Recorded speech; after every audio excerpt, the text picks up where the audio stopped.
ಗುರುಗಳೇ ತಾವು ಹೇಳ್ತಿದ್ರಿ ಈ ದಿನ ಅತ್ಯಂತ ಪ್ರಿಯವಾದದ್ದು ಮಹಾವಿಷ್ಣುವಿಗೆ ಆರಾಧನೆ ಆಗಬೇಕು, ಪೂಜೆ ಅಲಂಕಾರ ಇಂಥದ್ದೆಲ್ಲ ಅಂತ.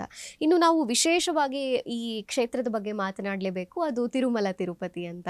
ಸೊ ವೈಕುಂಠ ಏಕಾದಶಿ ಅಂದರೆ ಫಸ್ಟ್ ನಮಗೆ ನೆನಪಾಗೋದೇ ತಿಮ್ಮಪ್ಪ ಶ್ರೀನಿವಾಸನಿಗೆ ವಿಶೇಷವಾದಂಥ ಪೂಜೆ ಇರುತ್ತೆ. ಇಡೀ ತಿರುಪತಿಯೇ ಈ ಒಂದು ಡಿಸೆಂಬರ್ ತಿಂಗಳಲ್ಲಿ ಸ್ವಲ್ಪ ರಶ್ ಇರುತ್ತೆ. ಅಂದರೆ ವೈಕುಂಠ ಏಕಾದಶಿ ಸಮೀಪವಾಗ್ತಿದ್ದಂಗೆ ರಶ್ ಜಾಸ್ತಿ ಆಗುತ್ತೆ. ಜೊತೆಗೆ ಈ ಒಂದು ಹಾಲಿಡೇಸ್ ಅಂತ ಕೂಡ ಭಕ್ತರು ದರ್ಶನಕ್ಕೆ ಬರ್ತಾರೆ. ಜೊತೆಗೆ ಕೆಲವು ದಿನಗಳ ಮಟ್ಟಿಗೆ ವೈಕುಂಠ ದ್ವಾರ ಕೂಡ ಅಲ್ಲಿ ಓಪನ್ ಮಾಡ್ತಾರೆ. ಅದರ ದರ್ಶನಕ್ಕಾಗಿ ಜನ ಬರ್ತಾರೆ, ಭಕ್ತರು ಆಗಮಿಸ್ತಾರೆ. ಸೊ ತಿರುಪತಿಯ ವಿಶೇಷತೆಯ ಬಗ್ಗೆ ಮಾತಾಡೋದಾದ್ರೆ ಗುರುಗಳೇ.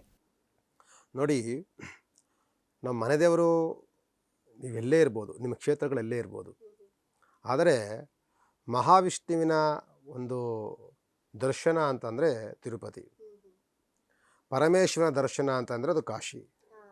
ನೀವೆಲ್ಲೇ ಹೋಗಿದ್ರೂ ಮೂಲ ಕ್ಷೇತ್ರ ಭಗವಂತನ ಇರುವಂಥ ಕ್ಷೇತ್ರಗಳಿದೆಯಲ್ಲ, ಆ ಮೂಲ ಕ್ಷೇತ್ರಗಳು ವೈಕುಂಠ ಅಂತಂದರೆ ನಮಗೆ ಬರುವಂಥದ್ದೇ ವೆಂಕಟೇಶ್ವರ ತಿರುಪತಿ. ನಿಮ್ಮ ಕೈಲಾಸ ಅಂದರೆ ಬರುವಂಥದ್ದೇ ನಮಗೆ ಕಾಶಿ. ಆದ್ದರಿಂದ ಇಂಥ ಕ್ಷೇತ್ರಗಳನ್ನು ನಾವು ಕ್ಷೇತ್ರ ಮಹಿಮೆ ಜಾಸ್ತಿ. ಭಗವಂತ ತಾನಾಗಿ ಅಲ್ಲಿ ಉದ್ಭವಿಸಿದ ಭಗವಂತನಲ್ಲಿ ಅಲ್ಲಿ ನೆಲೆಸಿರುವಂತಹ ಕ್ಷೇತ್ರ ಯಾವುದು ಅಂತ ಅಂದರೆ ಅದು ಆ ಕ್ಷೇತ್ರಗಳು. ಅದನ್ನು ಬಿಟ್ಟು ಅವನ ರೂಪವನ್ನು ಧರಿಸಿ ಆ ರೂಪವನ್ನು ನಾವು ಮಾಡಿಕೊಂಡು ನಾವು ಬೇರೆ ಕಡೆ ಆಲಯಗಳನ್ನು ನಿರ್ಮಾಣವನ್ನು ಮಾಡಿರ್ತೀವಿ. ಆದರೆ ಭಗವಂತನ ಉದ್ಭವ ಆದಂಥ ಭಗವಂತನ ಸಾಕ್ಷಾತ್ಕಾರವಾಗಿರುವಂಥದ್ದು ಭಗವಂತ ನೆಲೆಸಿರುವಂಥ ಕ್ಷೇತ್ರಗಳಿದೆಯಲ್ಲ, ಆ ಕ್ಷೇತ್ರದ ಮಹಿಮೆಯೇ ಬೇರೆ.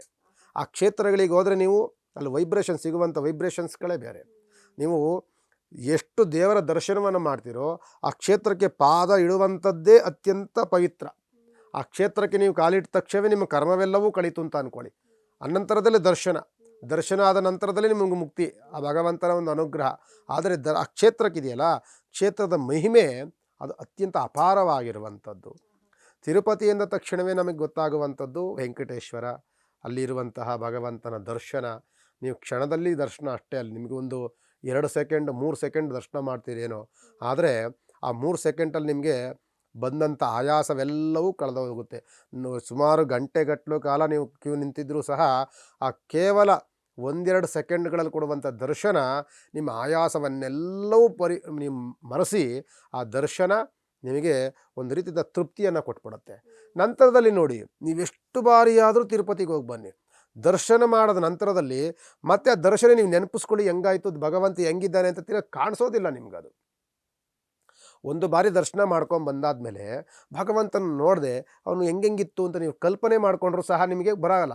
ಕೇವಲ ಏನು ಕಾಣ್ಬೋದು, ಮಾಮೂಲಾಗಿ ಒಂದು ರೂಪ ಕಾಣ್ಬೋದು ಅಷ್ಟೇ, ಒಂದು ನಾಮ ಅಥವಾ ಬಿಟ್ಟರೆ ಒಂದು ಒಡವೆಗಳು ಆ ಥರ ಕಾಣ್ಬೋದೇ ಹೊರತು ಸಂಪೂರ್ಣವಾದಂಥ ಭಗವಂತನ ದರ್ಶನ ನಿಮಗೆ ಸಿಗೋದಿಲ್ಲ. ನೀವು ಲೈವ್ ಆಗೇ ನೋಡಬೇಕು.